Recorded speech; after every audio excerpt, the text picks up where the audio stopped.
Украинаға дестек ве балчықларға мессач. Америка Birleşken Devletleri'nin lideri Joe Biden Киевге гизле 6 саатлік зияреті бойлы oldu. Эркез bu ziyaretini Biden Zelenskийнен бирабер Михайлов келсесі янындаки мейданда кезгені вақыт огренді. Белорус Арбия ава лиманында аваға көтерілген рус бомбардыман учақлары хатра дывары янында Украина қараманларының хатрасыны аңмаға кедір етмеді.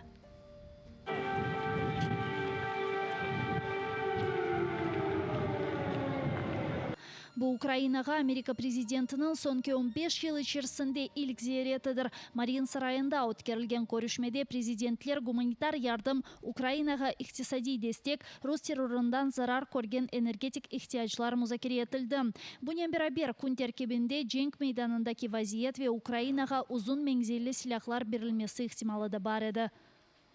Рішення Сполучених Штатів щодо Абрамсів для України вже заклало таку основу для танкової коаліції, і історично важливим є наш прогрес в питаннях щодо протиповітряної оборони, і це Петріоти для захисту наших міст. Це дійсно фундаментальне посилення.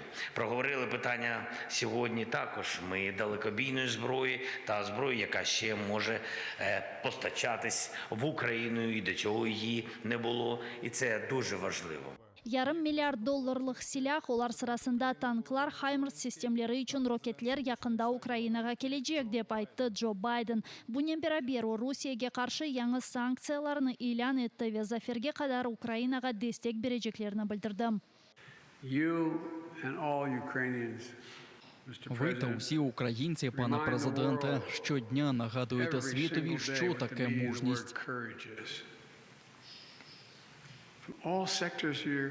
У всіх сферах життя, і це вражає.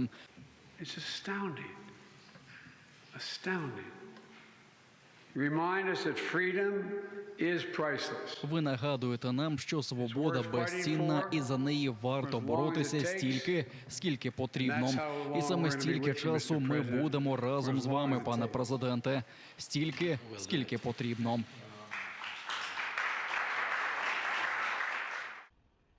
Киевден Америка президенті Полония президенті Анджей Дуданин көрішмек үшін Варшаваға yol алды. Бейаз сарайда білдіргенлеріне көре Байденнің Киевге зияреті Американ ве Украинлы истихбаратчылар тарафындан бірқач ай азырланды.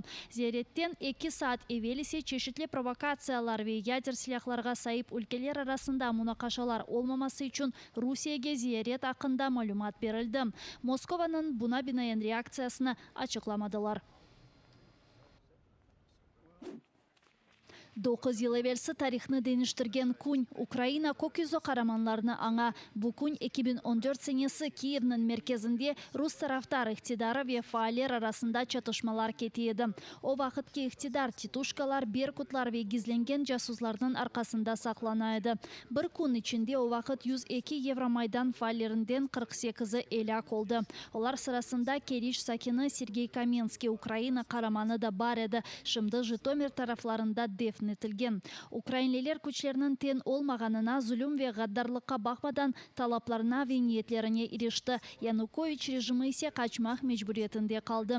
Rus tecavüzü ise kengişli Kırım ve Donbass'a yayılgan edi. Ukrayna müdafası için Şeref İnkılabı iştirakçilerinden gönüllü batalyonlar tızıldı ve olar Cenk meydanına çıktı.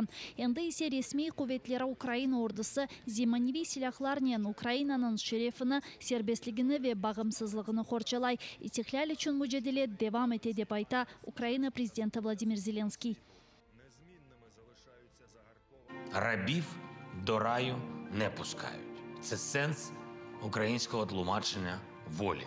Це причина, чому на нашій землі ворога не залишиться. Слава кожному і кожній, хто зараз в бою за нашу державу. Світла пам'ять усім, хто віддав своє життя за Україну і українців. Вічна шана героям Небесної Сотні. Слава Україні! Украина армия учужилары рус ишгалчыларынын топлуу ерлешим ерлерине онларча ужум керчеклештирди. Бунен берабер шаркый тарафтан илерлемелерини токтатам. Украина баш штабында билдиргенлерине көре рус душманынын кубетлери Купянск, Лиман, Бахмут, Авдеевка ве Шахтарск ихтихаметлеринде топланган. Көрүнүшкө көре олар Бахмутнын шымали ве Женеби тарафтан сармага истей. Бунен берабер шээринин ичине кирмек ниетлеринден де вазкечмейлер. Чатышмалар эрбир бина, эрбир эв үчүн кетем. Украина аскерлери рус ишгалчыларын жок этип шээрни мудафа этмеге девам этем. Російські окупанти усіма способами здійснюють тиск на цивільне населення на тимчасово захоплених територіях.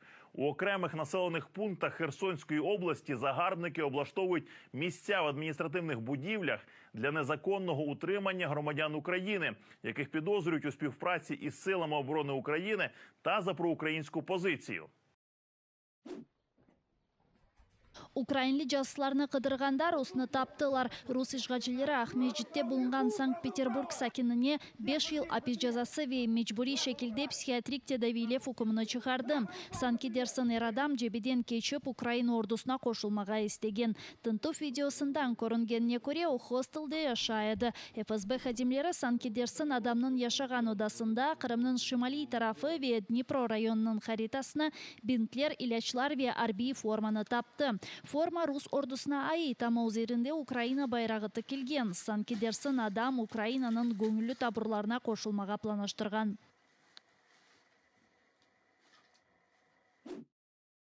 6 yıl apisten sonra Ахмеджитнин аписханесинден Андрей Захтей чыкты. O ФСБнын уйдурган Кырым диверсантлары давасынын азасыдыр. Оны 2016 сенесі туттылар. О вакыт ФСБ Санкидерсон Ярамадада теракт азырлыгында булунган инсанларны тутканы акта исабат берген эди.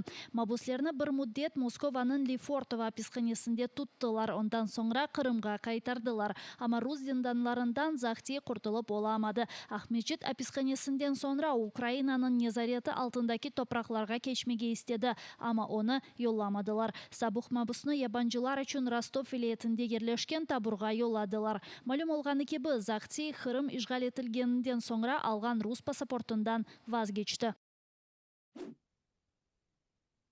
Украинада Türkiye Büyükelçiligi zelzeleden zarar көрген insanlarga destek fondunu teşkil etti. Anda yardım etmege istegenler tarafından destek toplanacak. Sonra ise Türkiye'nin Cenubi tarafına 6 fevral günü zelzele neticesinde evsiz kalgan insanlarga yollanılacaktır.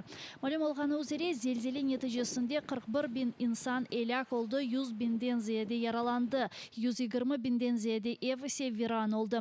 Kırım Tatar Milli Meclisi'nde de Türkiye'nin birdemlikке çağırdı.